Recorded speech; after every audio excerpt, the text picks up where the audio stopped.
So, gawa muna tayo ng embutido, guys. Na-miss ko din to eh. At ilang araw na rin kasi akong medyo wala sa mood gumawa ng vlog.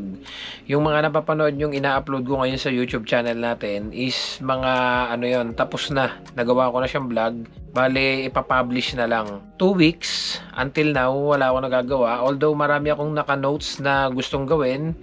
May mga tutorial akong gustong gawin kasi madami akong nababasang mga request. Kaya lang talaga as in wala ako sa mood. Inatake na naman yata ako ng anxiety. I don't know why. Kung tutuusin, wala naman akong dapat masyadong isipin. Pwede naman akong maglibang kung gugustuhin ko. Pwede akong mamasyal, kumain, ang gusto kong kainin, bumili ng gusto kong bilhin. Kaya lang minsan parang laging may kulang. Tinatanong ko minsan yung sarili ko kung ano yung kulang na yon. Although, pwede naman akong mamasyal dyan. Kung gusto kong bumili ng bagong sapatos, pantalon, damit. Kung gusto kong kumuha na ng sasakyan, pwede din naman akong kumuha ng sasakyan. Kaya lang hindi yun yung, parang hindi yun yung hinahanap ko. Parang hindi yun yung kulang. Parang, alam mo yung nitong mga nakaraang week. Actually, siguro magwa 1 month na parang laging ang gulo ng utak ko. Kaya ayoko sana munang gumawa ng vlog. Kaya lang sabi ko, pag hindi ko nilabanan to, parang ako din yung mahihirapan. Kasi may mga pagkakataon talaga na magulo yung utak ko. Well, ayoko naman gumawa ng vlog kasi baka kung ano lang yung masabi ko. Although, ang dami ko nang naka-notes. Until now, hindi ko matapos-tapos tong tutorial ng DIY ng permanent residency. Madami nagre-request din ito. Gusto ko sanang ma-share na sa inyo. Kaya lang, alam mo yung inaatake talaga ako ng anxiety. Awang ko, hindi ko alam. Although wala naman talaga ako dapat masyadong isipin. Dapat nga magpasalamat pa ako kay Lord kasi ang ganda nung kinalabasan nung mga previous videos natin nung nakaraan. Ay nagpapasalamat ako sa inyo dahil malaking tulong po yan sa akin dahil do sa mga plano ko sa if ever na makuha natin yung permanent residency kasi I was planning to upgrade my skills. Pinag-iisipan ko na po sanang mag-take ng automotive technician dito sa mga school. May tinitingnan na akong mga schools and I was planning to send my son. Gusto kasi niyang maging automotive din dito if ever na pala rin na makuha ko na sila kasi naka-process na nga po yung ating permanent residence application. Hindi ko alam kung ano yung kulang, bakit parang laging lagi akong nababalisa, nag-iisip, inatake nga ako ng anxiety. May times na hindi ako makatulog.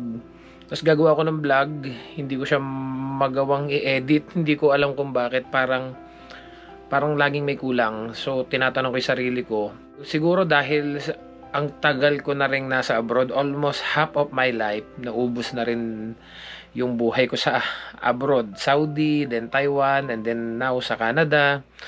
Parang sabi ko, ano ba yung kulang? Hanggang sa naiisip ko, siguro kulang ako sa dasal. Kulang ako sa pagsimba, pagtawag sa kanya. Kasi to be honest with you guys, ito matagal na naman kayo dito sa channel ko.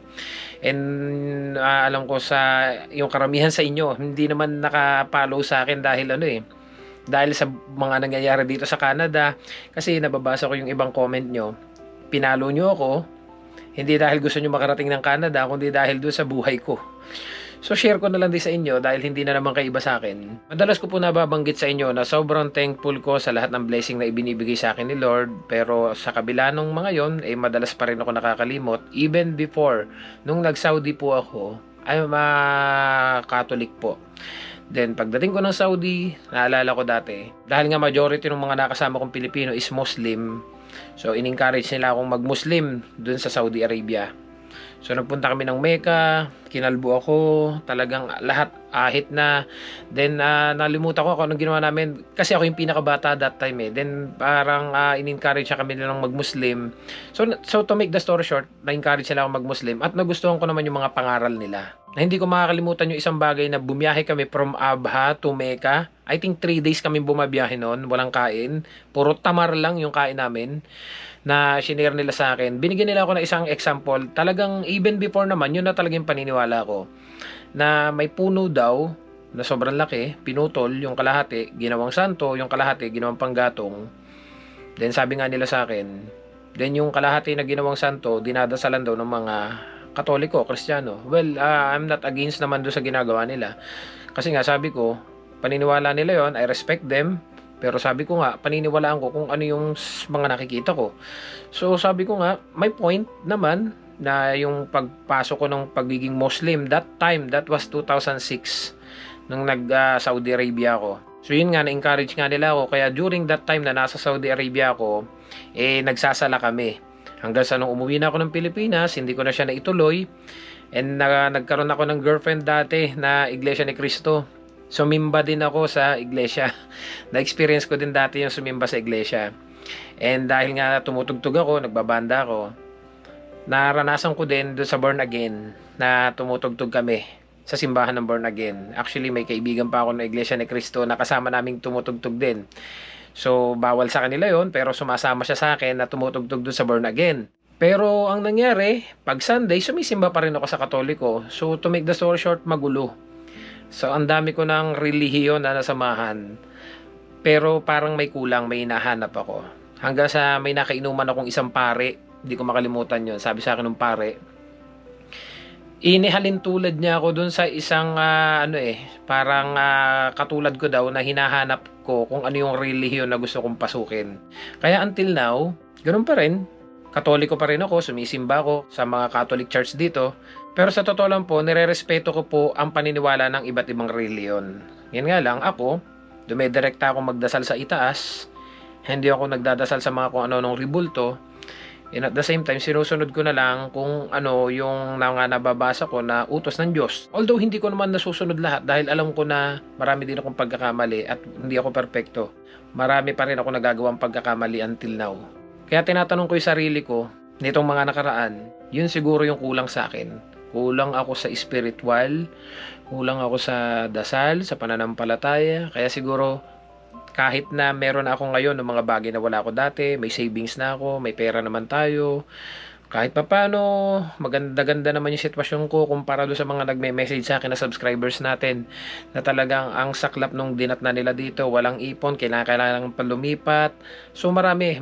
Sabi ko nga mas maganda pa rin yung sitwasyon ko sa kanila pero bakit parang may kulang sa akin. Kaya nitong mga nakaraan, nagpahinga muna ako sa vlog. Wala akong ginawa. 2 weeks, 3 weeks, wala akong ginawa kundi mag-Netflix, kumain, matulog, mag-Netflix, kumain, matulog, pumasok sa trabaho.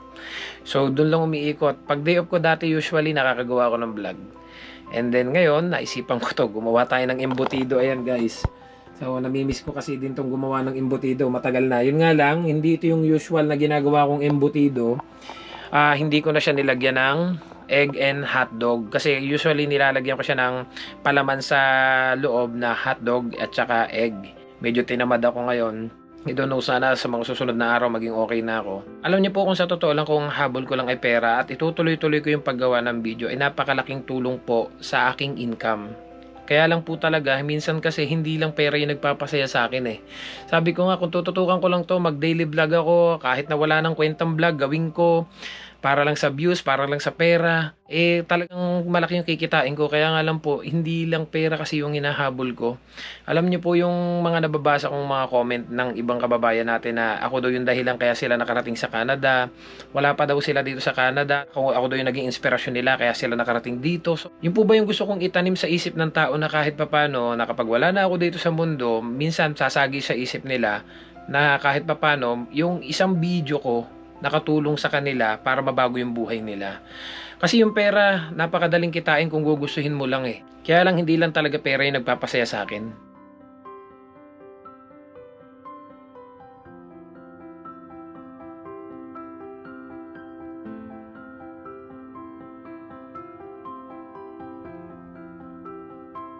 So, natapos din tayong mag-wrap.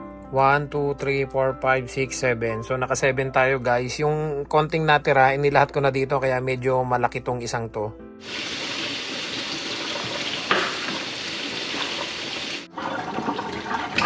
So, ito na. Isasalang na natin siya guys. Mga 1 oras natin siyang i-steam dito. A few moments later. So, ito yung niluto natin guys. So, yan ang itsura niya. Yan. So, di ba? Ganda ng luto ko, 'di ba? So ito na guys yung kinalabasan ng niluto natin. Swerte na lang kahit papaano libre kami sa ground beef kaya ito nakakalibre tayo ng pang-ulam. To ang binili ko lang dito yung mga panlahok, yung carrots. Hindi lang ako naglagay ng pasas kasi ako lang din naman ang kakain. Naalala ko dati nung bata ako, Madalas akong dinadala ng nanay ko sa Lukban, Quezon. So sabi ko bago umuwi, pinagdadasal ko sana pabaunan kami nung may-ari ng bahay ng mga ganitong embutido kasi paborito ko talaga to. So sabi ko sana pabaunan kami para pag uwi ko ng Lucena may embutido kami. Kasi paborito ko talaga to eh. Sabi ko kada pupunta ako ng piyesta ng Lukban, Quezon, ito yung hinahanap ko. Sabi ko someday sana makapagluto ako ng sarili ko. At ito nga naluluto ko na siya ng hindi ko na kailangang makipamiestahan para makakain ng ganito. So ganun talaga ang hirap ng buhay namin dati. Kaya masayang masaya ako kapag piyesta ng Lukban eh kasi dinadala ako ng nanay ko, doon ako nakakatikim ng masasarap na luto. So sana guys sa mga susunod na araw makagawa na ako ng maayos-ayos na vlog kasi talagang as in medyo parang wala akong ibang iniisip ngayon kundi manood ng Netflix, yung mga series talagang sabi ko nga sana bumalik na yung gana ko ulit na makapagbigay ng mga yung mga tutorial tapos makapag-share ng mga experience kasi ang gaganda ng mga comment nila even hindi ako nakakagawa ng vlog. So yung mga subscribers natin pag binabasa ko yung mga comments sabi ko so nanghihinayang din naman ako kasi pag nagbabasa ako ng mga comments minsan sinisilip ko kahit na matagal-tagal akong hindi nakakagawa ng vlog magaganda pa rin yung mga nababasa kong comments kaya sabi ko sa mga susunod na araw sipagin na uli ako. See you guys sa next vlog. Papahinga muna ako pagkakain kasi may pasok pa ako bukas. I love you all. God bless. Bye bye.